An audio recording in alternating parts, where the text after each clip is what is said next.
మహిమ కలుగును గాక. దేవుని యొక్క మహాఘనమైన సమయమును బట్టి ఆలస్యం చేయకుండా మనము మొట్టమొదటి దేవదాస్ గారికి వర్తమానం ఇద్దాం అనుకున్నాం, కానీ మనకు సమయం తక్కువగా ఉంది. మరి కొద్దిసేపట్లో బయలుదేరి పల్లంటు వెళ్ళాలి. అక్కడ కూడా సంస్కార కార్యక్రమం జరిగించాలి. కాబట్టి మిషన్ అప్పగించిన బాధ్యతను బట్టి దేవుని యొక్క ఆశీర్వాదంతో ఈ కార్యక్రమాన్ని ముందుకు సాగించాలని ఆశపడుతూ ఉన్నాము. దేవుని యొక్క వాక్యమును ధ్యానం చేసుకుందాము. కొద్ది నిమిషాలు, మరి ఎక్కువగా కాదు, మరి తక్కువగా కాదు, ఒక 20 నిమిషాలు దేవుని వాక్యాన్ని చూసుకుని కార్యక్రమాన్ని సంపూర్ణంగా ముగించుకుని బిడ్డలైన వారికి గిఫ్ట్లు అందజేసి కార్యక్రమాన్ని ముగించుకుందాం. పరిశుద్ధ లేఖన భాగములో నుండి ద్వితీయోపదేశకాండము 11వ అధ్యాయము 12వ వచనాన్ని మనం చదువుకున్నట్లయితే, అది ద్వితీయోపదేశకాండం 11వ అధ్యాయం 12వ వచనం చదువు. అది ఆకాశ వర్ష జలము తాగును, అది నీ దేవుడైన యెహోవా లక్ష్యపెట్టు దేశము. అది ఆకాశ వర్ష జలములను త్రాగు దేశము, అది నీ దేవుడైన యెహోవా లక్ష్య పెట్టిన దేశము. నీ దేవుడైన యెహోవా కన్నులు సంవత్సరాది మొదలుకొని సంవత్సర అంతము వరకు ఎల్లప్పుడూ దాని మీద ఉండును. ప్రార్థన చేసుకుందాం. పరిశుద్ధుడైన మా తండ్రి, నీకు అనేక వందనములు. సమస్త జ్ఞానముతో శోభిల్లింపజేయుచున్న ధనుడవైన దేవా, నీకు అనేక స్తోత్రములు. మా జనకులు, మా నాయకులు, మా తండ్రి గారు బయలుపరచిన బైబిల్ మిషన్లో 3 వత్సరములను పరిపూర్ణముగా ఈ దేవుని మహిమ మందిరము పూర్తి చేసుకుని 4వ వత్సరములో ఈ నూతన వత్సర మాసములో పరిశుద్ధమైన దినములో తండ్రి నిన్ను స్తుతించుటకు నీవు ఏర్పాటు చేసిన భాగ్యమునకై స్తోత్రములు, స్తోత్రములు, స్తోత్రములు. కృప చూపించండి, సహాయము దయచేయండి. మేము విన్న వాటిని, కన్న వాటిని, ధ్యానించు వాటిని సమస్తమును నీ ఆత్మ చేత నింపివేయమని దయా హృదయుడవైన యేసు నామములో వేడుకొనుచున్నాము తండ్రి, ఆమేన్. త్రిత్వ దేవుని యొక్క సకల ఆశీర్వాదము, కారణభూతుడగు కర్తయ్యగు తండ్రి నిర్మలమైన మహిమ జ్ఞానముతో తానే నూతన వత్సరమును ఎదుర్కొని సంధించి ఈ వత్సరమంతయు ఏ రీతిగా నడవాలో ఆయనే బోధించి జయమిచ్చి ఆయనే మహిమ పొందును గాక, ఆమేన్. ప్రభునందు దేవుని ప్రియబిడ్డలారా, సంఘమా, పరిశుద్ధులారా, కాసేపు సౌండ్ చేయొద్దు, వీడియో పాడైపోద్ది, అర్థమవుతుందా? అవి కాసేపు పక్కన పెట్టేయండి. కాసేపు ఒక 20 మినిట్స్ తర్వాత మీ ఇష్టం, నేనేమన్నా. కాసేపు అవన్నీ ముట్టుకోకుండా కాసేపు పక్కన పెట్టండి. దేవుని యొక్క వాక్యములో ఒకటే మాట క్లుప్తంగా మహాభక్తుడైనటువంటి మోషే వ్రాసారు. అదేమిటంట? ఆకాశము వర్షించును, దేని మీద? ఆ దేశము మీద వర్షించును గాని ఏమిటవునట? కాదమ్మా, ఏ దేశం అది? దేవుడు లక్ష్య పెట్టు దేశమట. ఆకాశ వర్ష జలములను త్రాగునట. తరువాత కన్నులు దాని మీద ఉండును. దేవుని ప్రియబిడ్డలారా, పరిశుద్ధులారా, సంఘమైన వారులారా, ఈనాడు ఒక విశ్వాసికి కలుగుచున్నటువంటి శోధన ఏమిటి అంటే కన్నీరే. వర్షం అంట తను అనుకున్నప్పుడు ఎప్పుడు తను వర్షించలేదంట కదండి. దానికంటూ ఒక సమయం ఉంది. వసంత ఋతువులు వచ్చేటువంటి సమయం, వర్ష ఋతువులు వచ్చేటువంటి సమయంలో పలానా దేశము నుండో, పలానా ప్రాంతము నుండో, పలానా రాష్ట్రము నుండో మన రాష్ట్రానికి రావడానికి ఎంత సమయం. దైవజనులైనటువంటి దేవదాసయ్య గారు బయలుపరిచిన బైబిల్ మిషన్లో వర్షమునకు పన్ను లేదు, గాలికి పన్ను లేదు, ఎండకు పన్ను లేదు, దేనికి పన్ను లేదు. అలాగే విశ్వాస యొక్క కంటి నీటికి కూడా ఏమి లేదు. వర్షం ఎప్పుడు వస్తుందో మానవుని జ్ఞానానికి తెలుసు, ఎండ ఎప్పుడు వస్తుందో మానవ జ్ఞానానికి తెలుసు. కానీ నీ హృదయము ఎప్పుడు వేదన పడుద్దో, చెమ్మగిల్లుద్దో నీకు తెలుసునా? దేవుని యొక్క ప్రియ విశ్వాసులారా, అందుకే ప్రభు అంటున్నారు, ఇది హృదయ గోచరము కాని దేశము. ఏ దేశము? ఏ దేశము? పరలోకము నా దేశము, పరదేశి నేనిలా మాయాలోకమున నేను యాత్రికుడను. పరలోకము నా దేశము, పరదేశి నేనిలా మాయాలోకమున నేను యాత్రికుడను. ఈ మాయాలోకములో రేపేం జరుగుద్దో తెలుసు, ఎల్లుండేం జరుగుద్దో తెలుసు, ఒక సంవత్సరం తర్వాత ఏం జరుగుద్దో తెలుసు. గత సంవత్సరంలో జరుగుతున్న పరిస్థితులను బట్టి మునుముందు రాబో 10 సంవత్సరాల భవిష్యత్ అంతా మానవుడి చేతిలో కనబడతా ఉంది. అవునా కదమ్మా? రేపు వర్షం వస్తుందో లేదులో ఫోన్లో ఓపెన్ చేసి వెదర్ రిపోర్ట్ ఓపెన్ చేస్తే నీ ఫోన్ చెప్పేస్తుంది. రేపు సీఎం గారు పలానా చోటుకు వెళ్తున్నారంట, వెంటనే ఇంటెల్ వచ్చేస్తుంది అనమాట. ఉత్తరం కన్నా ఫాస్ట్ గా, టెలిగ్రామ్ కన్నా ఫాస్ట్ గా గాలి తరంగాలలో నీకు కావలసినటువంటి ప్రోగ్రాము అక్కడ వచ్చేస్తా ఉంది. దేవుని ప్రియ విశ్వాసులారా, ఇవన్నిటినీ తలంచుకుంటూ కనిపెట్టుకున్న మానవ జ్ఞానమట మానవుని యొక్క కన్నీరు ఏ సమయానికి వస్తుందో కనిపెట్టలేకపోయాడు. మానవుని యొక్క ప్రాణము ఏ క్షణమున ఆగిపోవునో కనిపెట్టలేకపోయాడు. పలానా గంటకు పలానా నిమిషానికి వర్షం పడద్దని చెప్పే లోకం పలానా సమయానికి పలానా నిమిషానికి ఒక బిడ్డ పుడతాడు, ఒక సెకండ్ అటు ఇట్లో పుడతాడు అంటారు. నిమిషం చెప్తారు కానీ సెకండ్ మాత్రం చెప్పలేరు. మరణం గురించి కూడా అంతే. దేవదేవుడు అనుగ్రహించిన స్వాస్థ్యమైన పరిశుద్ధ దేశమును కూర్చుంటున్నారు. అది ఆకాశము నుండి వచ్చి వర్ష జలములను త్రాగినటువంటి దేశము. ప్రభునందు ప్రియులారా, అందుకై గారు అన్నారుగా, కారు మేఘము పట్టగా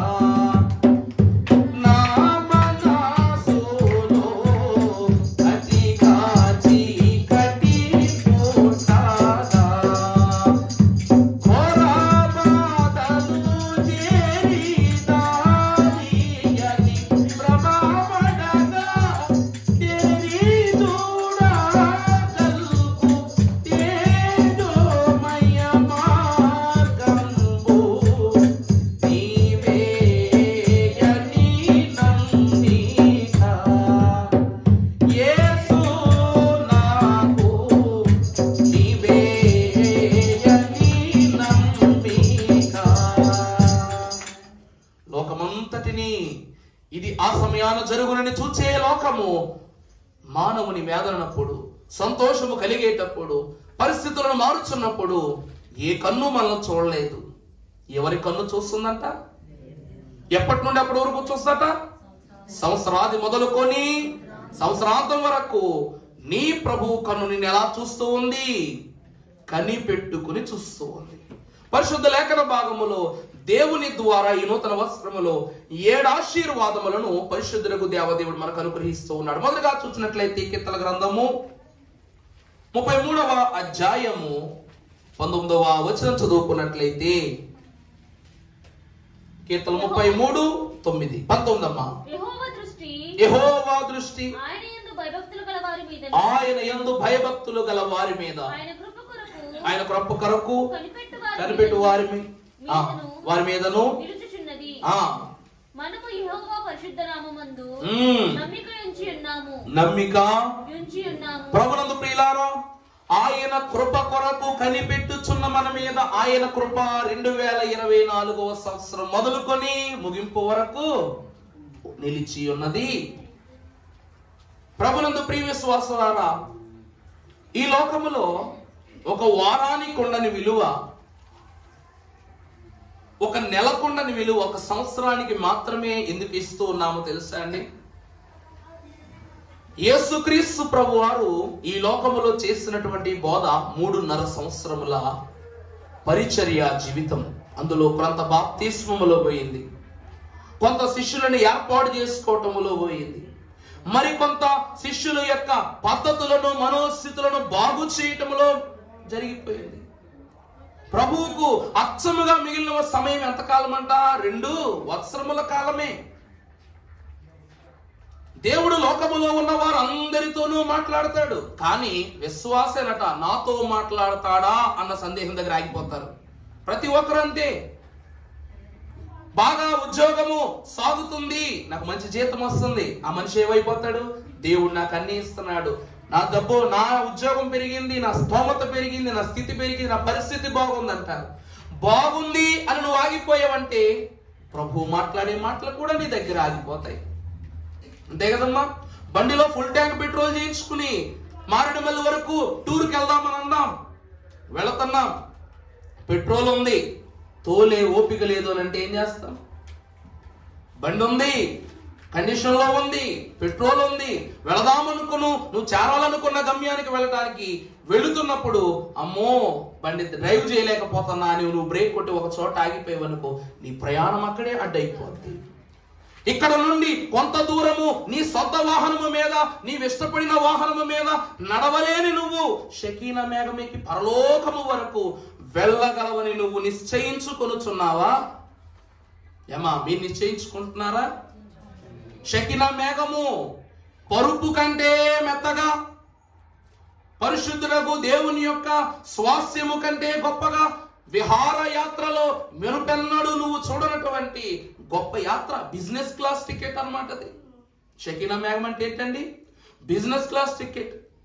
నీ కుర్చీని ఎవరు దొంగలించరు, నీ స్థానాన్ని ఎవరు దొంగలించరు, నీ వచ్చే వరకు ఆ స్థానంలో ఏర్పాటు చేయబడి ఉంటది. కానీ ఏర్పాటు చేయబడిన స్థానములోనికి వచ్చి కూర్చోవాలని ఆశపడి నువ్వు సిద్ధపడి ఉన్నావా? ఈ రోజు విందును పుచ్చుకోవటానికి మీరు మానవ జన్మమును బట్టి, నైజమును బట్టి పరలోకపు తండ్రి యొక్క మనస్సును ఆయాస పెట్టి ఉన్నారని నమ్ముచున్నారంటే ఏమంటాం? మనం ఆయాస పెడుతున్నాం కదా. ఆయాస పెట్టినప్పటికీ మన ప్రభువు మనలను క్షమించి మన పాపములన్నిటిని తీసివేసి సమూలమైన రక్షణ మీకు అనుగ్రహించి ఉన్నాడని మీరు నమ్ముచున్నారంటే నమ్ముచున్నాం. ప్రభువు మనస్సును ఆయాస పెట్టావంటే నమ్ముచున్నాం. క్షమించావా అంటే నమ్ముచున్నావు. నమ్ముచున్నావు అంటున్నా నువ్వు. క్రొత్త సంవత్సరం ప్రారంభము నుండి ఆఖరి వరకు దేవుడే నిన్ను నడిపిస్తాడన్న ఒకే ఒక ప్రణాళికను కూడా నీవు నమ్మినట్లయితే ప్రతి సంవత్సరము క్రొత్త సంవత్సరమే. సంవత్సరం మొదలు పెడతాం. నిన్న చెప్పుకున్న విషయం ఇప్పుడు ఎవరు గుర్తుండవు. ఈ రోజు కట్టుకున్న నీటిగా ఉన్న వస్త్రము, ఈ రోజు వండుకున్న అందమైనటువంటి పలావు రేపటి ఉదయకాలానికి అలాగే సాగుతూ ఉంటుందా? ఉండదు. వండుకోవాలని అని కూడా అనిపించదు. దేవుని ప్రియబిడ్డలారా, పరిశుద్ధుడకు దేవదేవుడు అంటూ ఉన్నాడు, ఆయన కృప కొరకు ఏ విశ్వాస అయితే కనిపెట్టుకుంటాడో వారికి ప్రతిరోజు క్రొత్త సంవత్సరమే, ప్రతి క్షణము క్రొత్త సంవత్సరమే, ప్రతి సెకను దేవునితో గొప్ప అనుభవమే. దేవుడు ఏమని రాయించారు అక్కడ? కనిపెట్టుచున్న మీ మీద ఆయన కృప ఏమై ఉన్నది? నిలిచి ఉన్నది. మొదటి ఆశీర్వాదము, దేవుని సన్నిధిలో దేవునితో కలిసి ప్రతి క్షణం కనిపెట్టుకోవాలి. నాకు బాగా ఇష్టమైనటువంటి ఒక దైవజనులు డాక్టర్ జైపాల్ గారి కుమారుడు రాజప్రకాష్ పాల్ గారు. ఆయన శ్రీమతి తనగా వారి భార్యతో, జెసిపాల్ అమ్మగారితో, వారి పిల్లలైన వారందరూ కూర్చున్నప్పుడు ఈయన భార్య ఎదురుగెళ్ళి వంట చేస్తారంట. వంట చేస్తున్నప్పుడు కూరగాయలు కోసేటప్పుడు ఓ ప్రార్థన చేస్తాడంట. ఆయన కూరగాయలు కోస్తున్నప్పుడు, ఉల్లిపాయలు కోస్తున్నప్పుడు ఓ ప్రార్థన చేస్తాడు. ఆయన ఇదిగో తండ్రి, ఉల్లిపాయలు కోస్తా ఉన్నాం ప్రభువా, మా కన్నీళ్ళు వస్తాయి, నీ సన్నిధిలో కార్చవలసిన కన్నీరు ఎక్కడ వృధా అయిపోతుంది? ఈ ఉల్లిపాయలు కోసే సమయంలో వృధా అయిపోతుంది. ఎంత కన్నీరు వృధా అయిపోతుందో మరలా వెనక్కి వస్తుందా ప్రభువా? ఇది మా కంటికి నాయన కవచముగా ఉండు ప్రభువా అని చెప్పేసి ప్రార్థన చేసి ఆయన కన్నీళ్ళు రావంట. తర్వాత స్టవ్ వెలిగించేటప్పుడు, నాయన ఇదిగో గ్యాస్ ఆన్ చేస్తా ఉన్నాం, పరిస్థితులను బట్టి ఎన్నో చోట్ల ఎన్నో అగ్ని ప్రమాదాలు జరుగుతా ఉన్నాయి. అగ్ని ప్రమాదాల వల్ల ఎందరికో ఎన్నో కుటుంబాలు నశించిపోతా ఉన్నాయి. తండ్రి, ఈ రోజు నిప్పు యొద్దకు వచ్చాం నాయన. ఏ రోజు ప్రార్థన ఆ రోజే, ఏ సమయంలో కట్ చేసే ఉల్లిపాయలు ప్రార్థన అప్పుడే. ఎందుకంట? కన్నీరు లోకములో ఉన్న దేని వల్ల విశ్వాస కన్నీరు వృధా కాకూడదు.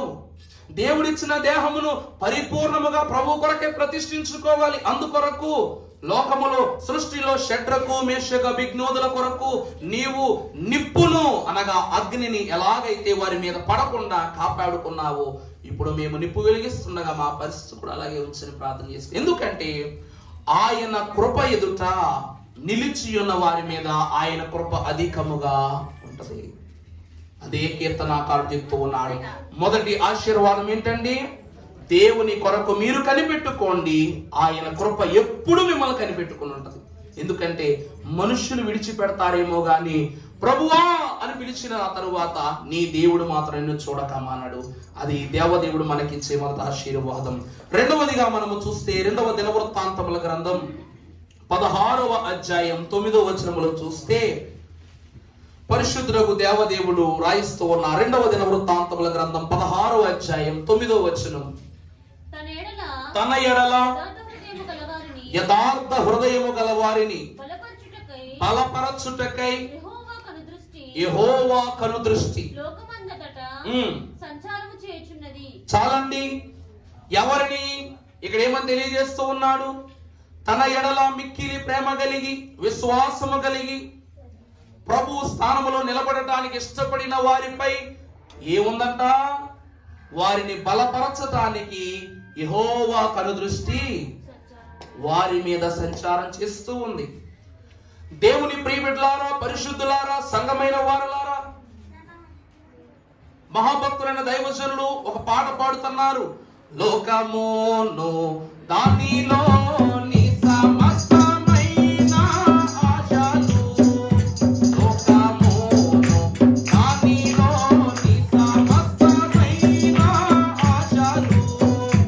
నాకు వద్దు యేసే చాలు, సాతానా నా వెనుకకు పో.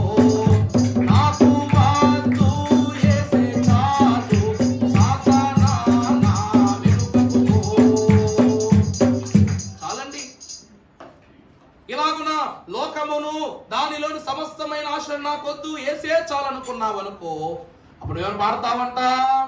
మేఘములపై వరుడు క్రీస్తు వేగముగా రాగానే, మేఘములపై వరుడు క్రీస్తు వేగముగా రాగానే, మేఘములలో పైకి వెళ్ళి హల్లెలూయా పాడేదను. మేఘములలో పైకి వెళ్ళి హల్లెలూయా పాడేదను. హల్లెలూయా హల్లెలూయా హల్లెలూయా పాడేదను. హల్లెలూయా హల్లెలూయా హల్లెలూయా ఆమేన్. చూచారా? లోకం వద్దన్న వానికి, ప్రభువే కావాలనుకున్న వానికి ప్రభు ఇచ్చే గొప్ప బహుమానం ఏమిటంటే మేఘములలో పైకి వెళ్ళటము, మేఘములు ఎక్కటము, వరుడు క్రీస్తు ఉండటము. పైకి వెళ్ళి ఏం పాడతామంట? హల్లెలూయా అని పాడుకుంటామట. దేవదేవుడు ఈ లోకమునకు ఎందుకు వచ్చారు చెప్పండి? నిన్ను ఆత్మీయంగా బలపరచడానికే కదా. ఎందుకు వచ్చారు ప్రభు? అందరూ అంట పాపము అనే బలహీనతలో ఉండిపోయారు. దేవుడు అంటూ ఉన్నారు, నిన్ను బలపరచుటకై యెహోవా కనుదృష్టి ఏం చేస్తూ ఉంది? నీపై సంచారము చేస్తూ ఉంది. దావీదు ఒక సింహాన్ని చంపవలసిన పరిస్థితి తన ఎదురుగా వచ్చినప్పుడు తన బలాబలాలను గమనించుకోలేదు. తనకు ఒక భయం ఉండేదంటండి. దావీదు అన్నలో తండ్రి ఎంత కఠోరమైనటువంటి వారు, ఎంత కఠినమైన వారంటే సింహానికి భయపడిన దావీదు ఆ నాన్నకు భయపడతాడు కదా. ఏమా ఈరోజు దెయ్యం వచ్చి భావ్ అందనుకో చాలా మంది భయపడరు, కానీ కొంతమంది నాన్న బెడ్డు దెబ్బలకు భయపడతారు కదా. నేను భయపడతానండి. మా నాన్నగారు చితుకు బాధేసి ఊరు నన్ను, ఇప్పటికే ఆ దెబ్బలు గుర్తొస్తుంటాయి. మా పెదనాన్నగారి యొక్క మాటకు భయపడతాం మేము. ఇంకా ప్రభుదాసయ్య గారు సంఘాన్ని ఏ రకముగా గద్దించేవారు, హెచ్చరించేవారు. ఆయన వస్తే గప్ చిప్ సైలెంట్ లోకి వెళ్ళిపోయేదంట. ఫోన్లైనా మనుషులైనా ఏ మోడ్లోకి వెళ్ళిపోతాయి? సైలెంట్ మోడ్లోకి వెళ్ళిపోయేవి. అంటే ఒక మనిషిని బట్టి, కొన్ని పరిస్థితులను బట్టి, కొన్ని పనులను బట్టి లోకం ఏమైపోతూ ఉంది? బలహీనమైపోతూ ఉంది. తండ్రిని చూసిన ప్రతి ఒక్కరునంట అబ్రహాము బారు మాట్లాడేవాడు కాదట. తండ్రి యొక్క తత్వము గ్రహించుకున్నటువంటి ఆదాము ఏమిటి నాయన ఇంత శాపం ఇచ్చావేంటి ప్రభువా, మేము ఎలా బ్రతికేది అని మారు మాట్లాడా? మమ్మల్ని శపించావు ప్రభువా, మాకు దారి చూపించు బయటకు వెళ్ళిన తర్వాత మారు మాట్లాడాలా? అబ్బమ్మ మాట్లాడాలా? అబ్రహాం మాట్లాడాల, ఇస్సాకు మాట్లాడాల, ఎవరు మాట్లాడాల? ఎందుకంటే ప్రభు అంటే వారికి ఏంటి? భయభక్తి. ఒక్క భయం ఉంది, భక్తి ఉంది. దేవుని సంఘముగా యేసు క్రీస్తు ప్రభు వారు అనే నామమును బట్టి మనం ఏం సంపాదించుకుంటున్నాం? భక్తి సంపాదించుకుంటున్నాం. ఈ లోకములో సన్నిధి నేర్పిన సద్గురు ఎవరు? మన దైవజనులు ఫాదర్ ఎం దేవదాస్ అయ్య గారు. ఆ సన్నిధి అనే విలువను ఎవరు నేర్పించారు ఆయనకి? ఎవరు నేర్పించారండి? దేవుడే. మోషేకు ధర్మశాస్త్రం ఇలా రాయాలబ్బాయి, పలకలు ఇలా చేయాలబ్బాయి, పలకల్లో లోతు ఇంత బలంగా ఉండాలబ్బాయి, ఫలానా రాతి పలక నేను వాడాలబ్బాయి అని మోషేకు దేవుడు ఎలా చెప్పారంటారు? మోషే గొప్ప శిల్పకారుడు. మోషే ఎవరండి? మునుపటికి ఎన్నటికి చెరుగుపోనటువంటి గొప్ప ధర్మశాస్త్రాన్ని ఇశ్రాయేలు ప్రజల కొరకు రాశారు. అది ఇశ్రాయేలు దేశమునకు ముఖద్వారము యొద్దను రాజశాసనముల యొద్దను ఈ ధర్మశాస్త్రాన్ని ఉంచేవారట. ఈరోజు మనం కొన్ని చూస్తుంటాం మ్యూజియంలో. హైదరాబాద్ వెళ్ళినప్పుడు సలార్జంగ్ మ్యూజియంలో నేను ఒక మంచం చూసా. హైదరాబాద్ లో ఉన్నటువంటి భాగ్యనగరాన్ని నిర్మించినటువంటి గొప్ప శిల్పకారుడు, అలాగే గొప్ప రాజు, ఆయన ఒక మంచం తయారు చేయించుకున్నాడంట. అప్పుడు కుతుబ్ షా అనేటువంటి ఒక రాజు ఏ మంచం అది? ఏనుగు దంతాలతో మంచం తయారు చేయించుకున్నాడంట. ఏ మంచం అండి? ఏనుగు దంతానికి ఉన్నటువంటి విలువేంటో మనకు తెలుసు కదా. ఒక దంతము సుమారు 3-4 కోట్ల రూపాయలు వెల. అటువంటి దంతాలతో ఆ కాలంలో అతను ఏం తయారు చేయించుకున్నాడు? మంచం. ఈ రోజు వరకు చెక్కు చెదిరిపోకుండా దాని వయస్సు ఎంత తక్కువ కాదన్నా సరే 200 సంవత్సరాలు పైబడే. దాన్ని శుభ్రం చేస్తారంతే. మనం చీపురుతో ఎలాగే శుభ్రం చేస్తామో దుమ్ము పట్టకుండా శుభ్రం చేస్తారంతే. అంతే తప్ప 24 గంటలు దానిని అద్దటము, దానికి పెయింట్ కొట్టడం ఇట్లాంటి ఏమీ చేయరు.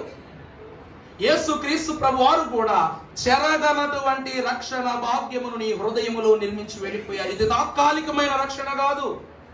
లేకపోతే నేను వెళ్ళిపోతున్నాను మరొకరు వస్తారు నీకోసం అని చెప్పిన ప్రవక్తల యొక్క బలము కాదు. ఏలియా ఆకాశంలో వర్షాన్ని ఆపినప్పుడు దేవుడు ఏలియా ద్వారా ఎంతో అద్భుత కార్యం జరిగించాడు అని అనుకున్నారు అందరూ. ఏలియా ఆరోహణమై వెళ్ళిపోయాక ఎలీషా వెనకాల పడ్డారు అందరూ. అవునా కాదమ్మా? రాజు, శాసనకారులు, ప్రవక్తలు ఎప్పుడైతే ఏలియా వెళుతున్నప్పుడు ఒక దుప్పటి అతని నుండి ఎలీషా చేతిలోనికి వచ్చిందో ఆ దుప్పటి తీసుకుని యోర్దాను నదిని ఒక దెబ్బ కొట్టాడు. ఏమైపోయింది? 2 పాయలైపోయింది. యోర్దాను అంటే ఏంటన్నా? మరణము. మనం దేవుని వాక్యములో చూస్తే యేసు క్రీస్తు ప్రభు వారికి జీవనము అనుగ్రహించే రక్షణ ఎక్కడ కలిగింది చెప్పండి? యోర్దాను నదిలోనే. అందుకే పాడుకుంటాగా, మరణంబులో నాకు చిరజీవనము ఎవరు? మరణ ఛాయ అనేటువంటి స్థితిలో పాపము అనేటువంటి మూటను కలిపివేసి నిత్య జీవము కొరకు నిలబెట్టుకున్న గొప్ప స్థితే బాప్తిసం. అటువంటి మరణాన్ని ప్రభువారు బాప్తిసం పొందటానికి ముందే ఎలీషా ఏం చేశాడట? దుప్పటితో ఒక్క దెబ్బ కొట్టగానే 2 పాయలుగా విడిపోయింది. ఆశ్చర్యపోయింది. పరలోక సైన్యాన్ని తన సైన్యం వెనక నిలబెట్టుకున్నాడు ఎలీషా ప్రార్థన. ఏలియా తర్వాత ఎలీషా, ఆయన తర్వాత ఇంకెవరు, ఆయన తర్వాత ఇంకెవరు. మొన్నటి కాలంలో పౌలు, ఇప్పుడు బిషప్ గారు, ఓ పోపు గారు, ఇంకెవరో. దేవుని ప్రియమిట్లారా, వారు వస్తున్నారు వెళ్ళిపోతున్నారు, వస్తున్నారు వెళ్ళిపోతున్నారు. కానీ ప్రభు ఏమన్నారు? నేను వెళ్ళుచున్నాను గాని యుగ యుగములు సదాకాలము నేను మీతోనే ఉన్నా. చెబుతున్నా, జ్ఞాపకం ఉంచుకోండి. మీ అందును, మీలోను, మీతోను ఎప్పుడు నా యొక్క మహిమ తోడుగానే ఉంటుందని ప్రభువు సెలవిచ్చారు. పరిశుద్ధ లేఖన భాగములో మనము చూచినట్లయితే సామెతల గ్రంథము 22వ అధ్యాయము 12వ వచనములో ప్రభువు రాయిస్తున్నారు భక్తుల ద్వారా, యెహోవా చూపులు జ్ఞానము గల వారిని కాపాడును, విశ్వాసఘాతకులు మాటలు ఆయన వ్యర్థము చేయును. యెహోవా చూపులు దేని చూస్తున్నాయి? జ్ఞానము గలవాడు తన ఇంటిని కట్టుకొనును. ఇది యెహోవా ఏర్పాటు చేసిన దినము. దీని యందు మీరు ఉత్సహించి ఆనందించి ఏకీభవించవలసిన వారై ఉన్నారు. మహాభక్తులైనటువంటి యెహోవాయే ఇల్లు కట్టించననే మాట, జ్ఞానవంతుడు తన ఇల్లు కట్టబడును అన్న మాట ప్రకారం మనకు జ్ఞానం ఇచ్చే నాదుడెవరు? యెహోవాయే. ప్రభు అంటారు, జ్ఞానాధారము నేనే అంటారు. అంటే నేను తప్ప వేరొక దేవుడు లేడు, మీకు జ్ఞానం ఇచ్చేవాడిని. సాక్ష్యం సొలొమోనే, ఆ తరువాత ఎందరో భక్తులు. యేసుక్రీస్తు ప్రభువారు కూడా అంటారు, నేను చెప్పుచున్న బోధలు నా బోధలు కాదు, నన్ను పంపిన వాని యందు నేను ఏర్పరుచుకున్నవి. ఎవడు తన స్వకీయ బోధ చేయునో వాడు మహిమను కోల్పోవునని ప్రభు చెప్తా ఉన్నారు. ప్రభునందు ప్రియులారా, దేవుని యొక్క కళ్ళు ఎవరిని చూస్తాయండి? జ్ఞానము గల వారిని చూస్తాయి. ప్రభునందు ప్రియ విశ్వాసులారా, జ్ఞానవంతుడు మంచి చెడ్డలను ఆలోచిస్తాడు. వెండి బంగారము సంపాదించడం కంటే జ్ఞానము సంపాదించుకునుట మేలు. మీకు ఒక మాట చెప్పనా, జ్ఞానులైన వారు వాక్యములో అజ్ఞానులుగా పిలువబడ్డారు లోకం బట్టి. కానీ వాక్యం వారి జ్ఞానులని పేరు పెట్టింది. ఎందుకో తెలుసా అండి? తారను చూస్తూ వచ్చిన వారు హేరోదు వద్దకు వెళ్ళి అజ్ఞానులైపోయారు. వాళ్ళు వెళ్ళటం వల్ల కొన్ని కాని సంఘటనలు జరిగాయి. అప్పటి వరకు మెస్సయ్య పుట్టాడన్న విషయం హేరోదుకు తెలియదు. వీళ్ళు వెళ్ళి ఏం చేశారు? చెప్పేశారు. అది కాక వారు తిరిగి వెళుతున్నప్పుడు సువార్త అనగా ప్రభు పుట్టిన స్థలమును గురించి చెప్పలేకపోవటం వలన ప్రభు వయసులో పుట్టిన పిల్లలందరినీ హేరోదు ఏం చేశాడు? చంపించేశాడు. ప్రభువు దేవుని యొక్క వాక్యమును బట్టి ఇలా రెండు విషయములలో వారు అజ్ఞానులుగా పిలువబడ్డారు. అవునా కాదమ్మా? మనము తెలియక ఒక మాట అనేస్తాం, ఫలానా వాళ్ళు నిన్ను ఇలా అన్నారమ్మా అని చెప్పేసి. అది నిజమేంటో తెలియదు, అబద్ధం ఏంటో తెలియదు. మనం వినం, వేరే వాళ్ళ దగ్గర వింటాం ఆ మాట. అది చెప్పడం వల్ల ఏమైపోద్ది? నీకు ఆమెకు వైరం, ఆమెకు వైరం, అందరికీ వైరమే. దేవుని యొక్క వాక్యము సెలవిస్తున్న సత్యం ఏమిటంటే, కనని మాటల వల్ల శ్రమ. ఏమిటండి? మనము కనని మాటల వల్ల ఏమొస్తుంది? శ్రమ వస్తుంది. వినని మాటల వల్ల విరోధము. మన వినని మాటలో ఎదుటి వారు చెప్తే ఏమవుతాయి? విరోధం వస్తుంది. అలాగే గ్రహించని మాటలను చెప్పిన ఎడల తీర్పు. ఏంటండి? గ్రహించని మాటలను చెప్పినట్లయితే మనకి ఏమొస్తుంది? ఇదిగో మీరు తీర్పులోనికి ప్రవేశించబోతూ ఉన్నారని ప్రభు అన్నారు. మూడవదిగా మనము గమనిస్తే దేవుని వాక్యం అంటూ ఉంది ఏమని? జ్ఞానముతో మనము ముందుకు సాగాలి. అలా ఉంటేనే ప్రభు ఏం చేస్తారు? మనకు జ్ఞానముతో ఉన్నవారిని ప్రభు ఏం చేస్తారు? కాపాడుకుంటారు. సొలొమోను జ్ఞానం అడిగింది ఎందుకు? తన ప్రజలను కాపాడటానికి. ప్రజలను కాపాడాడు, తనను తాను కూడా కాపాడుకున్నాడు. ఇశ్రాయేలును కాపాడువాడు కునుకడు, యెహోవాయే నన్ను నా కుడి ప్రక్కన నాకు నీడగా ఉన్నాడు. 10,000 మంది కూలినను ఏ అపాయము నాకు. 23వ దావీదు కీర్తనలో యెహోవా నా కాపరి, నాకులేమి కలగదు, పచ్చిక గల చోట్ల ఆయన నన్ను పరుండ చేయించున్నాడు, శాంతికరమైన జలముల యొద్ద ఆయన నన్ను. ప్రభునందు ప్రియ విశ్వాసులారా, ఇవన్నీ దావీదు జీవితంలో జరిగిన సంఘటనలా లేకపోతే కల్పించి రాశారా? అమ్మా, దావీదు జరగనివేమీ రాయలేదు. ఎందుకంటే దావీదు రాత తెలియనటువంటి విద్యావంతుడు. రాయటము తెలియని విద్యావంతుడు, చదవటము తెలియని విద్యావంతుడు, విద్యను అభ్యసించని విద్యావంతుడు. పేతురు కూడా అంతే కదమ్మా. చేపలు పట్టుకునేవాడు 2 పత్రికలు రాశాడు. చేపలు పట్టుకునేవాడు ఏం చేస్తాడండి? చేపలు పట్టుకుని చదువు లేనటువంటి పేతురు 2 పత్రికలు రాశాడు. అంటే జ్ఞానాధారం ఎవరై ఉన్నారు? ప్రభువే. 150 అధ్యాయాలు రాశాడండి కీర్తనలో. సొలొమోను కన్నా గొప్ప చరిత్ర కీర్తనల్లోనే కనబడుతుంది మనకు. దేవుని బట్టి చూసుకుంటే ప్రియులారా, మహాభక్తుడైనటువంటి దేవదేవుడు మహాగణుడైన యేసుక్రీస్తు ప్రభువు ద్వారా ఏమిస్తూ ఉన్నారమ్మా? జ్ఞానం ఇస్తూ ఉన్నారు. జ్ఞానము గల వారిని దేవుడు కాపాడుకుంటాడు. అందుకే ఏ పని చేసినా ఆలోచించి చేయి. మాట వదలకూడదు. ఏం చేయకూడదండి? మాట వదలకూడదు. జీవ మరణములు దేని వశం? నాలుక వశం. నువ్వు అన్న మాట వల్ల ఒకరి ప్రాణము పోవచ్చు. నువ్వు చెప్పే మంచి మాట వల్ల ఒక ప్రాణము తిరిగి రావచ్చు. అందువలన క్రొత్త సంవత్సరములో మీ నాలుక ఎదుటి వారికి జీవాన్ని ఇవ్వాలే తప్ప మరణ స్థితిని ఇవ్వకూడదు. మంచి మాట, రుచించదగిన మాట మంచి ఆశీర్వాదాన్ని ఇస్తుంది. మూడవ ఆశీర్వాదం, జ్ఞానముతో ప్రవర్తించాలి. నాలుగవదిగా మనము గమనించుకుంటే ద్వితీయోపదేశకాండము 32వ అధ్యాయం 10వ వచనం చదువుకుందాం. ద్వితీయోపదేశకాండము 32వ అధ్యాయం 10వ వచనం. అరణ్య ప్రదేశములలోను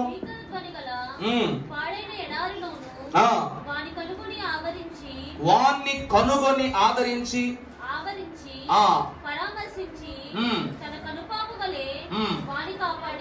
వాని కనుపాప వలె వానిని.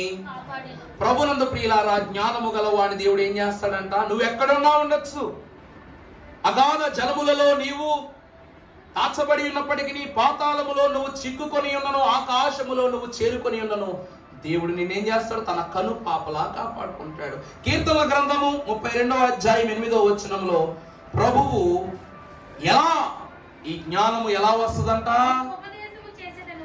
అమ్మా, నీకు ఉపదేశం చేస్తాను, బోధించెదను, లెస్సైన జ్ఞానమిచ్చుట ఎవరి వశం? దేవుని వశం. లెస్సైన జ్ఞానమిచ్చుట, ఆలోచన చెప్పుట ఎవరి వశమండి? యేసుక్రీస్తు ప్రభు వారు కుళ్ళినటువంటి లాజరు యొద్దకు వెళదామన్నప్పుడు శిష్యులైన వారు, నాయన అక్కడికి ఎందుకు ప్రభువా అని అడగల. కానీ మార్త మరియలు అంటారు, ప్రభువా వద్దు వద్దు వద్దు, 3 రోజులు అయిపోయింది, శరీరము మురికి కుళ్ళు వాసన పడుతూ ఉంటది, వద్దు ప్రభువా వెళ్ళవద్దు అని చెప్పేసి అప్పటి వరకు ప్రభువారా ప్రభువారా ప్రభువా అని ప్రార్థించిన ఈ పెదవులు తీరా వచ్చిన సరికి అక్కడికి వెళ్ళటానికి ఒప్పుకోవట్లా. కానీ శిష్యులైన వారు పదండి వెళదామనగానే మాట్లాడుకుంటూ వచ్చారు. రాయిని తొలగించమని తొలగించారు. ప్రభువును దేవుని ప్రియబిడ్డలారా, ద్రాక్ష రసమును 6 రాతి బాణలలో సమృద్ధిగా ఆశీర్వదించి ఇచ్చిన దేవదేవుడు నీళ్లు నింపబడాలి అని ప్రార్థన చేస్తే నీళ్లు నింపబడమంటారా? ఏమా, ఉత్తి రాతి బాణలు ఉన్నాయి, అందులో నీళ్లు నింపండి అని శిష్యులకు చెప్పారు. శిష్యులు నీళ్లు నింపారు. కాసేపటి తర్వాత ద్రవాన్ని తీసుకుని వెళ్ళి మీ అందరికీ విందు చేయండి అని చెప్పగానే విందు చేసేసారు. నీరు ద్రాక్షరసంగా మార్చబడింది. ఇప్పుడు పేతురుకైనా, యోహానుకైనా, అంద్రేయకైనా, పిలుపుకైనా ఒక ఆలోచన రావాలి. అయినా నాకు అర్థం కావట్లేదు, ద్రాక్షరసాన్ని మార్చగలిగేంత సామర్థ్యము గల ఈ క్రీస్తు, మహాగణుడైనటువంటి యేసు ప్రభువు నీళ్లు నింపబడాలి అంటే అడుగంటిన స్థితిలోంచి నీళ్లు రావా, మన చేత ఎందుకు ఈ పని చేయించారు అని వారు అడగలేదు. రెండవదిగా మనం చూస్తే లాజరును లోపల మురికి కుళ్ళి వాసన పడి చనిపోయిన లాజరు బయటకు రా అని ప్రార్థన చేసి రమ్మనగానే ఎలా ఉన్నాడో అలాగే నూతన దేహంతో బయటకు వచ్చేసాడు. ఇలా పిలిచిన దేవునికి రాయి ప్రక్కకు తొలగిపో అంటే తొలగిపోదా? మానవ సహకారం లేకుండా తొలగిపోదా? సకల ప్రాణులు యెహోవాను స్తుతించాలి. నోళ్లు మూగబోయిన రాళ్ళు ఏం చేస్తాయి? దేవునితో మాట్లాడతాయి. ప్రభువు మాట్లాడితే స్పందించవాలి. కానీ శిష్యుల్ని ఎందుకు తొలగించమని చెప్పారు? ప్రభువునందు ప్రియులారా, మనము బాగా నమ్మే వాక్య పాఠం యోహాను సువార్త 2వ అధ్యాయము 5వ వచనము ఏంటండి? ఆయన మీతో చెప్పినది. బదులు మాట్లాడకుండా ప్రభువు చెప్పినది చేస్తే ఈ సంవత్సరమే కాదు, ఏ సంవత్సరమైనా దయా కిరీటము నీ శిరస్సు మీదే ధరింపచేస్తాడు దేవుడు. ప్రభు వెళ్ళిపోతూ నేను వెళ్ళిపోతున్నానని వెనకబడిపోరు. మీరు ఇంకా ఎన్నో రెట్లు ఎన్నో మెట్లు మీరు ఎక్కేవారుగా కనబడతారని ప్రభువుకు చెప్పారు.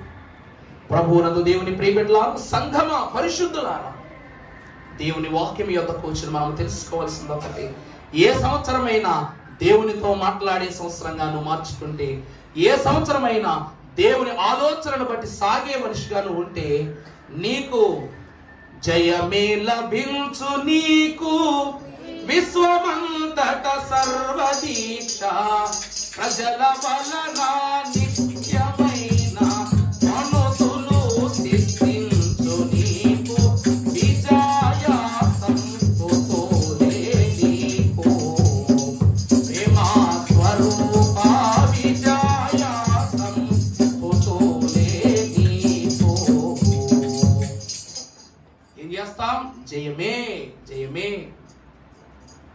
ఆనాడు భక్తులు జయము రాక పూర్వంబే జయమని జనులు ఎలా అనుకున్నారు, నువ్వు కూడా రేపుడు నువ్వు పొందబోవు జయాలన్నింటినీ ఎక్కడి నుండే చూసేస్తావు. సిమియోను చూసింది ఏంటంట? క్రీస్తును మాత్రమే కాదు, ఎత్తబడే సంఘాన్ని చూశాడు, ఎత్తబడే సంఘాన్ని చూశాడు, ఎత్తబడే స్థితిని చూశాడు, ఎత్తబడుతున్న వారి వరుస చూశాడు. కానీ ఇవన్నీ యోహాను అడిగి చూచాడు. సిమియోను గొప్పవాడా, యోహాను గొప్పవాడా? అడిగి ఆలోచనలను జ్ఞానమును సంపాదించుకున్న సొలొమోను కన్నా అడవి పువ్వే మేలు అన్నారు ప్రభు. ఏ వరసలో ఎవరున్నారన్నది కాదమ్మా, ఏ వరసలో ఉన్నా నీ వరస ప్రభు వరస కావాలా? ఏం కావాలా? నీ వరస ఎప్పుడు ప్రభు వరసే కావాలా. పెండ్లి కుమారుని రాకకు పెండ్లి కుమార్తె ఏమవ్వాలి? మేలుకో. దేవుని వాక్యాన్ని బట్టి ప్రభువు దగ్గర 12 మంది శిష్యులు ఉన్నప్పటికీ ఒకడు తప్పుకున్నప్పటికీ మిగిలిన 11 మందిలో పేతురును యోహానును యేసుక్రీస్తు ప్రభువారు గెత్సెమనే తోటకి ఎందుకు తీసుకువెళ్ళారు తెలుసా? రేపటి కాలమునందు అల్ప విశ్వాసులు వీళ్ళే. నిజమే కదమ్మా? లాస్ట్ ర్యాంక్ వచ్చే మనిషి ఉన్నాడు అనుకోండి, ఇప్పుడు ఫెయిల్ అయిపోతాం కదా, ఇప్పుడు ఫెయిల్ అయిపోతాం అనుకుంటాడు. కానీ ఫస్ట్ ర్యాంక్ వచ్చే వ్యక్తి పరిస్థితి అలా ఉండదు కదా. గత సెమిస్టర్లో నాకు ఫస్ట్ ర్యాంక్ వచ్చింది, నెక్స్ట్ సెమిస్టర్ లో నన్ను ఎవరైనా తలదని వెళ్ళిపోతారేమో, ఇంకా బాగా చదవాలి భయం లోన. చదివి చదివి చదివి కళ్ళ కింద కాయలు కాస్తాయి, క్యారీ బ్యాగులు వచ్చేస్తాయి కొంతమందికి. చదివి చదివి చదివి మైగ్రేన్ వచ్చేస్తుంది, హెడేక్ అన్నమాట. ఏదో పాయింట్లో పొడుచుకున్నట్టు, పెన్తో పొడుచుకున్నట్టు ఉంటుంది.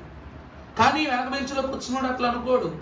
పాస్ అయితే పండగ, పాస్ కాకపోయినా పండగే, అంతే కదమ్మా. పాస్ అయితే అమ్మా ఏది కావాలో అది కొనిపెడద్ది, పాస్ కాకపోతే ఉన్నట్లతో సర్దుకుపోవటమే. కానీ గెలవాలనుకున్న వారు గెలుస్తూనే ఉండాలి. కానీ దేవదేవుడు పేతురుకును యోహానుకును తాను అందించిన జ్ఞానం ఏమిటంటే మెలకువ. దేవుడిచ్చిన ఆనాడు గెత్సెమనే తోటలో ప్రభువు చేసిన ప్రార్థన దేని గురించి? మెలకువ. క్రొత్త సంవత్సరంలో ప్రతి ఒక్కరికి ఏం కలిగి ఉండాలమ్మా? మెలకువ. రాకడెప్పుడో తెలవదు మనకు, రక్షణ ఎప్పుడో తెలవదు మనకు. కానీ ఒక అబ్బాయి పలానా స్టేషన్కు వస్తూ ఉన్నానని భార్యకు ఉత్తరం రాశాడు. మన ప్రభువు కూడా రక్షణ ఉత్తరాన్ని రాసి పంపించారు మనకు బైబిల్ మిషన్ మీదుగా, గాలిలో రాసెను. ఆ ఉత్తరాన్ని ప్రతిరోజు చదువుకుంటున్నాం. ఆ వస్తానన్నటువంటి అబ్బాయి ఏదో ఒక బండికి వచ్చును కదా, ఏదో ఒక సమయానికి వచ్చును కదా. వచ్చునని చెప్పిన అబ్బాయి రాకమానున తప్పక వచ్చును. నువ్వేం చేయాలి? నిరీక్షణ కలిగి ఉండు. అందరం తీర్మానం చేసుకున్నాంగా నిరీక్షణ కలిగి ఉంటామని. నువ్వు వచ్చేంత వరకు నేను ఇలా ఉంటాను నాయన, నేను వచ్చేంత వరకు నీలా బ్రతుకుతాను ప్రభు అని తీర్మానం చేసుకునే కదన్నా. ఈ ప్రయాణములో మన కాలము గతించి పరిశుద్ధులకు దేవదేవుడు మనం పుచ్చుకున్న బాధపడాల్సిన అవసరం లేదు. ఎందుకంటే ప్రియ విశ్వాసులారా, మనది ఈ దేశం కాదు, మనది ఏ దేశం? పరదేశం, పరలోక దేశం. మనల్ని విడిచి వెళ్ళిపోయిన వాళ్ళు అక్కడ ఎంత ఆనందంగా ఉంటారో తెలుసా? నువ్వు కనీసం జ్ఞాపకానికి కూడా రావు. కన్న బిడ్డలు జ్ఞాపకానికి కూడా రాడు. ఉరులెత్తుకుని ఆడుకున్నటువంటి బిడలైన వారి జ్ఞప్తిలోనికి రారు. ఎందుకంటే నువ్వు తండ్రి ఒడిలోనికి వెళ్ళిపోతావు కాబట్టి పిల్లలాగా. ఆ సమయంలో నువ్వు బిడ్డవే. ఈ నూతన వత్సరములో నీ హృదయము పసి హృదయం అయి ఉండాలి. నీ తండ్రి చెప్పే ఆజ్ఞలే నువ్వు నెరవేర్చాలి. నీ తండ్రి ఆజ్ఞలన్నిటిని నువ్వు నెరవేర్తువని నీకు తెలుసునా? అలా నెరవేరిస్తే పాతాళము నీ బలము ఎదుట నిలువ గల నేరదని నీకు తెలుసునా? భయపడునని నీకు తెలుసునా? పడిపోవునని నీకు తెలుసునా? 5 ఆశీర్వాదాలు వచ్చేసి మనకి. ఎందుకంటే దేవుడు ఇవన్నీ మనం చూస్తేనే వచ్చే ఆశీర్వాదం. మరి మనం దేవుని కూడా చూస్తే ఏమొచ్చేస్తుంది? ఇంకా మిన్నైన ఆశీర్వాదాలు. ఆఖరి ఆశీర్వాదం మనము చూస్తే కీర్తన గ్రంథం 94వ అధ్యాయం 9వ వచనం చదువు తల్లి. చెవులను కలుగ చేసిన వాడు వినకుండునా? బాగా చదవండమ్మా, గట్టి చదువమ్మా. చెవులను కలుగ చేసిన వాడు వినకుండునా? చెవులను కలుగ చేసిన వాడు వినకుండునా? కంటిని నిర్మించిన వాడు కానకుండునా? కండ్లను నిర్మించిన దేవుడు కానకుండునా? నీకు కళ్ళెందుకు ఇవ్వాలి దేవుడు? చెప్పండి. యెహోవా కను దృష్టి సమస్త లోకమును తేటగా చూస్తూ ఉంది. ఆయన నిన్ను చూస్తే సరిపోతుందిగా, మరి నీకు కన్నులు ఎందుకు, మరి నీకు చెవులు ఎందుకు? ఈ రెండింటితో ఒకటి అధిగమించి దేవుడు నీకు ఏమిచ్చాడు తెలుసా? హృదయం ఇచ్చాడు. ఏమిచ్చాడమ్మా? అక్కడ ఏమని రాస్తుంది? పైన పై వచ్చింది కదా అమ్మా, జనులలో పశుప్రాయుల. మనం ఎవరము? పిల్లలు. మనం ఎవరమ్మా? పిల్లలు. మనం అందరం అనుకుంటాం, పిల్లలు ఒళ్ళు తీసుకున్నప్పుడు వాడి కళ్ళు తెరిచి చూస్తా ఉంటే, అమ్మా నన్నే చూస్తున్నాడమ్మా బాబు, నన్నే చూస్తున్నాడు అమ్మ, ఇంకెవరు చూడలేదమ్మా అంట. విచిత్రం ఏంటంటే నువ్వు వాడిని చూస్తావు, వాడు చూచినట్టు ఉంటది కానీ వాడి కళ్ళు కనపడతాయా? పుట్టిన బిడ్డలకు కళ్ళు కనబడవు. ఎందుకంటే ఫోకస్డ్ లైట్ అంట. సన్ అంటే పిల్లలకి ఏంటండి? Radiated focus light. అప్పటి వరకు ఆ పరిస్థితిలో వారు ఇమిడిపోలేరు, కానీ కళ్ళు తెరిచి మొత్తం గమనించుకుంటారన్నమాట. అంతా బ్లర్ మోడే. మొత్తం అంతా ఎలా కనబడదు చెప్పండి? బ్లర్గా కనబడద్ది. అందుకే వాడు వెతుక్కుంటాడు, ఒక వస్తువును చూడటానికి ఆశతో వెతుక్కుంటాడు. సమయం దాటిన తర్వాత, పరిపూర్ణమైన తర్వాత వాని కన్నులు చూడవలసిన స్థలాన్ని, చూడవలసిన వ్యక్తులను చూస్తే, అప్పటి వరకు ఆ కళ్ళు చూస్తూ నన్నే చూచాడు, అమ్మనే చూచాడు అని చెప్పుకుంటాం మనం. దేవుని వాక్యం సెలవిస్తూ ఉంది, కన్నులు ఇచ్చిన వాడు కానకుండునా? ఇచ్చిన దేవుడు చూడకుండా ఉండునా? చెవులు ఇచ్చిన దేవుడు వినకుండా ఉండునా? ఈ రోజు నువ్వు చేసే ప్రార్థన వింటున్నాడు నీ ప్రభు. నువ్వు నిన్ను చూసే నీ దేవుడు, నువ్వు కూడా ఆయన్ను చూడాలని ఆశపడే కదా నీకు కన్నులు ఇచ్చింది. యోహానంట పక్కనున్న ప్రభువుని ఎన్నోసార్లు చూశాడు. 3.5 సంవత్సరాలు ప్రభు పక్కనే ఉన్నాడు. ప్రభు తినే పద్ధతి తెలుసు, పడుకునే పద్ధతి తెలుసు, మాట్లాడే పద్ధతి తెలుసు, అన్నీ తెలుసు. కానీ పద్మాసనం వెళ్ళిన తర్వాత తిన చూచిన ప్రభువు ఈ ప్రభువు ఒకరు కాదే. అప్పుడు అంటాడంట, కంటికి కనబడని వెన్నీయో, చెవికి వినబడని వెన్నీయో, కంటికి కనబడని వెన్నీయో, చెవికి వినబడని వెన్నీయో, హృదయాగోచరము కాని వెన్నీయో, ఎరుక పరచితివి నాకై. హృదయాగోచరము కాని వెన్నీయో, ఎరుక పరచితివి నాకై. ప్రభు యేసు నా రక్షక, వసగు కన్నులు నాకు నిరతము నిన్ను చూడా. సంతోషము. ఆఖరి వచనం చూస్తే హెబ్రీ పత్రిక 12వ అధ్యాయము 2వ వచనం ముగించుకుందాం. మనము కూడా ప్రతి భారమును సులువుగా చిక్కులు పెట్టు పాపమును విడిచిపెట్టి. బాగా గమనించండి, నువ్వు భారం అనుకుంటుంది ఏదైతే ఉన్నదో దాని గురించి రాయిస్తున్నారు పౌలు. ప్రతి ఒక్కరును ఏం చేయాలి? మీ పాపమును విడిచిపెట్టి విశ్వాసమునకు కర్తయు దానిని కొనసాగించు వాడునైనా యేసు వైపు చూచుచు మన ఎదుట ఉంచబడిన పందెములో ఓపికతో పరిగెత్తుదము. యెషయా గ్రంథం 45వ అధ్యాయము 22వ వచనంలో చదువుకుంటే ప్రభు గొప్ప సమాధానాన్ని మనకి ఇస్తా ఉన్నారు. నా వైపు చూచి రక్షణ పొందుడి. మరి ఏ దేవుడును? చెవులిచ్చిన దేవుడును నేనే, వినేవాడిని నేనే, కళ్ళిచ్చిన వాడును నేనే, చూచేవాడిని నేనే, నూతన సంవత్సరంలో ప్రవేశపెట్టిన వాడును నేనే, పోషించేవాడను నేనే. నేను కాదు ప్రభు. మనకి సీన్ లేదు ఇక్కడ ప్రస్తుతానికి. ఎవరంట? ప్రభు. నేనే అని ప్రభు అంటున్నారంటే వేరే పోషకుడు లేనట్లే లెక్క. వేరే పోషకుడు రాడు, లేడు, ఉండడు. ప్రభునందు ప్రియులారా, నీ దేవుడు నీకు కంటికి కనబడకపోవచ్చు, కార్యములు జరిగిస్తాడు. అవునండి, కంటికి కనబడిన దేవుడు కార్యాలు చేస్తున్నాడు. బైబిల్ మిషన్ సేవకులమైన మనము, దైవజనులైన దేవదాసయ్య గారు అందుకున్న ప్రతి గీతమును మనము చూస్తున్నాం. నిజమే, ఆనాడు ఏలియాను పంపించటానికి నేను విషయంలో చెప్పారు కదా ఒక మాట, ఏలియాను పంపించడానికి దేవుని ఆంతర్యం ఏంటో తెలుసా అండి? దేవుడంట ఎప్పుడు విశ్వాసంతో ఉండాలని ఆశపడతాడంట. కానీ పరిశుద్ధులు అందరూ అనుకుంటారంట, ఇంత సేవ చేశాం ఆయన, ఇంత పరిచయం చేశాం ప్రభువా, మమ్మల్ని కాదని ఎందుకు వెళ్తున్నట్టు ఏంటయ్యా అని చెప్పేసి వాళ్ళు గొడవ పెడతారు. అదంతే కదమ్మా, ఎవరి అగ్రరాజ్యం వాళ్ళదే. మేము పరిశుద్ధులము, వారు ఇంకా పరిశుద్ధులు కాలేదు కాబట్టి నువ్వు మాతోనే ఉండాలి, నువ్వు వాక్యంలో చెప్పావుగా నువ్వు పరిశుద్ధులు కాబట్టి మీరును పరిశుద్ధులై ఉండండి అని. మరి మేము ఇక్కడ ఉంటే వారి వైపు నీ దృష్టి మళ్ళుతుంది ఏంటి ప్రభు అని వెళ్ళడానికి వీలు లేదు, ఏమైనా పని ఉంటే చెప్పి వెళ్తాం మేమంటే ప్రభు ఏం చేసుకోవాలంట? సమయాన్ని చూచి వేధించే వారి దగ్గర పంపిస్తారంట. కొంతమంది ఏం చేస్తారండి? సమయాన్ని చూచి తను రావటానికి వీలుగా ఉండేటట్లుగా ఒక భక్తుడు పంపిస్తారంట. ఏలియాను దైవజనుల దగ్గర పంపడానికి దేవదాసయ్య గారికి పొట్టెక్కువ. అందుకే ఎవరు కావాలే, నాకెవరు కావాలే, యేసు తప్ప బ్రతుకునందు నాకు యేసే కావాలని కూర్చున్నారు. కాబట్టి దేవునిని రప్పించడానికి దైవజనునికి ఇచ్చిన జ్ఞానం. ఒక మాట చెప్పండి అమ్మా, పరిశుద్ధులు వెళ్ళిపోతారంటే ఎవరైనా ఆపగలరండి? హెబ్బోకు రేవు దగ్గర దూత విదిలించుకుంటున్నా సరే విడిచిపెట్టాడా యాకోబు? విడిచిపెట్టాడా చెప్పండి?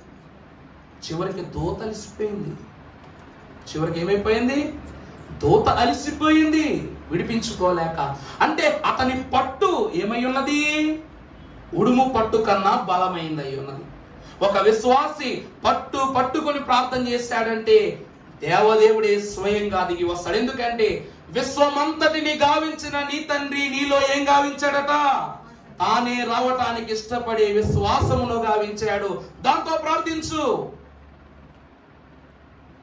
ఏలియాను పంపిస్తే ఏలియా అంతటి వాడు తనకున్న రోషముతో నిన్ను అణచివేయాలని చూస్తాడు. అందుకే పంపించారు. ఆయన నోటి మీద వేలేసే క్రమం దైవజనుల దగ్గర ఉంది కాబట్టి, ఆయన పరిశుద్ధులు కాబట్టి ఆయన తట్టుకోగలిగారు. మనం తట్టుకుంటామా? మనం తట్టుకుంటామా? శక్తి మనకుందా? కింద నుండి పరలోకాన్ని చూస్తున్నటువంటి భక్తులు ఫాదర్ దేవదాసయ్య గారు పరలోకమైన కొత్త కాదమ్మా, ప్రభువులోని ఎన్నో చూసేశారు. ఆయన ప్రార్థన చేసుకునేవారు ఒక ప్రార్థన, ఆయన యోహాను అడిగితే చూపించావు, అడగకుండా నీ భక్త జనాలకి ఎప్పుడు చూపిస్తావంటే నువ్వు చూపించు అన్నారు. ఏమన్నారండి? నువ్వు చూపించు అన్నారు. ఎలా చూపించారు?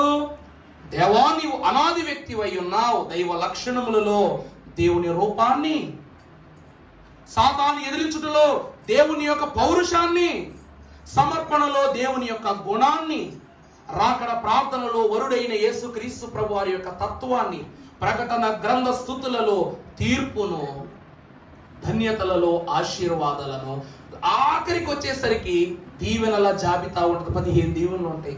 ఆ 15 దీవెనల్లో విశ్వాసి పట్ల ప్రభువు కనపరుచుకున్న ప్రణాళికను ప్రభు చూపించారు. అంతా తిప్పితే అరచేతిలో ఒక పుస్తకం. ఎంతండి ఆ పుస్తకం? 6 రూపాయలు. ఎంతమ్మా? 6 రాతి బాణలకు గుర్తు. ఆ పుస్తకం 6 రాతి బాణలకు గుర్తు. నింపబడిన ద్రాక్షరసముతో పోల్చబడింది సన్నిధి క్రమావళి. దేవుని ప్రియ సంగమా, ఏలియాకు ఉండాలని ఉండదు, వెళ్ళిపోవాలని ఉండదు. ప్రభు ఆ సమయానికి అప్పచెప్పిన బాధ్యత పూర్తి చేసి వెళ్ళిపోతుంటే దేవదాసయ్య గారు ఆగిపోమంటే ఆగిపోతారా? ఆగరు. కానీ ప్రభు ఆగిపోమంటే ఏం చేస్తారు? ఆగిపోతారు. ఎందుకంటే ప్రభువుకి ఎవరు కావాలి? మనం కావాలి.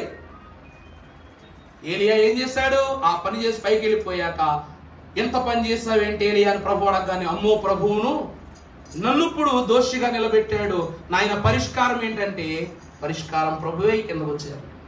అప్పుడు ఎవరైనా అడుగుతారా ఎందుకు వెళ్ళావు ప్రభు వాళ్ళ దగ్గరికి అని? ఏలియా అడగగలరా?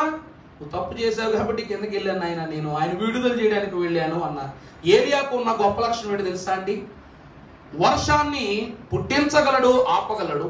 బయలు దేవత ప్రవక్తలను ఖండములుగా చీలివేయగలడు. కానీ దోషారోపణ జరిగితే మాత్రం ఏలియా తట్టుకోలేడట. ఏలియా ఏ సేవకుడు? రోషము గల సేవకుడు, పౌరుషముల సేవకుల దగ్గరికి వెళ్ళి ఏంటంటే మీ సేవ ఎలా అన్నావు అనుకోండి, అది ఒక మాయని మచ్చ. ఆ మాట పడటానికి ఎప్పుడు ఏలియా ఇష్టపడేవాడు కాదు. ఆ మాట దేవుని దగ్గర నుండి వచ్చేసరికి ప్రభువా దీన్ని ఎలా చక్కదిద్దుకోవాలని ఏలియా ప్రాధేయపడగానే ప్రభువే వచ్చి చక్కదిద్దారట. దేవుని ప్రియబిడ్డలారా, నీ ప్రార్థనకు భక్తులు మాత్రమే కాదు, పరమనాథుడకు ప్రభువే స్వయముగా దిగి వస్తారు. ఈ 2024 సంవత్సరం నీకు ఎలా ఉండాలి? ప్రభువుతో నడవాలి, ప్రభువుతో మాట్లాడాలి, ప్రభువుతో గడపాలి. ఈ రోజు స్తుతులు చేయించాను. ఒక్కొక్కరు ఎన్ని స్తుతులు చదివారండి? దైవలక్షణ స్తుతులు 7. ఇక నుండి ఇదే క్రమం మనకి. స్తుతుల క్రమములో సైతానును 7 అను సంపూర్ణ సంఖ్య తెలియజేయించాలి. ఇది 7 ఏండ్ల శ్రమలకు ఏమై ఉన్నది? వారధై ఉన్నది, ఆయుధమై ఉన్నది. ఇక ప్రతి ఒక్కరు 3 చెప్పేసి ఆపేయటం కాదు, ప్రతి ఒక్కటి 7 చెప్పాలి. పరిశుద్ధులకు దేవుని వాక్యమును పఠించడానికి వచ్చిన వారులారా, యెషయా ఏమని రాశాడండి? 45:22లో నా వైపు చూచి మీరేం పొందండి? రక్షణ పొందండి. మరి ఏ దేవుడును లేడు. తరువాత నా ఎదుట ప్రతి మోకాలు వంగుననియు ప్రతి నాలుకయు నా తోడని ప్రమాణము నేను నా పేరిట ప్రమాణము చేసి ఉన్నాను. చూచారా? ఇక నుండి ప్రతి ఒక్కరి నాలుక, ప్రతి ఒక్కరి మోకాలు దేవుని నామమున వంగి మీ పాపములన్నీయు మీ మోకాళ్ళ కింద అనగా ద్రొక్కి వేయగలిగే గొప్ప బలమును తండ్రి చేకూర్చి మిమ్మల్ని ధన్యులుగా, దేవమానవులుగా, ధరణి జనులందరికన్నా మిన్నైన దీవెన పాత్రులుగా తండ్రి బలపరచి దీవించి ఆయన కను దృష్టిలో మిమ్మల్ని పోషించును గాక. ఆమేన్. పరిశుద్ధుడా నీకు వందనములు, మహోన్నతుడా నీకే స్తోత్రములు. జరిగింపబడిన ఈ కార్యక్రమమును ఆశీర్వదించని సహాయము దయచేయండి నాయన. నీ బిడ్డలైన వారు విన్న వాటిని ప్రచురము చేయగలిగినటువంటి వాటిని నీ బిడ్డలకు మీరే బోధించి సహాయము దయచేసి మహిమ పొందమని యేసు నామములు వేడుకొనుచున్నాము తండ్రి. ఆమేన్. సంతోషం సంస్కార విందు కార్యక్రమం జరిగించుకుందాము. పాప క్షమాపణ ప్రకటనలో కరెక్ట్ గా ఉన్న వారికి సంస్కారం, క్రొత్తగా ఎవరైనా యాడ్ అయితే మాత్రం సంస్కారం ఇవ్వను. బాగా గమనించండి, ఇదే ఇక నుండి బైబిల్ మిషన్ క్రమం. మీరందరూ ఉన్నారు కాబట్టి క్రొత్తగా ఎవరైనా యాడ్ అయితే సంస్కారం పుచ్చుకుంటే వృధా పోతుంది. అందుకే చెప్తా ఉన్నా, ప్రభు సంస్కార పోవిందో, ప్రభు సంస్కార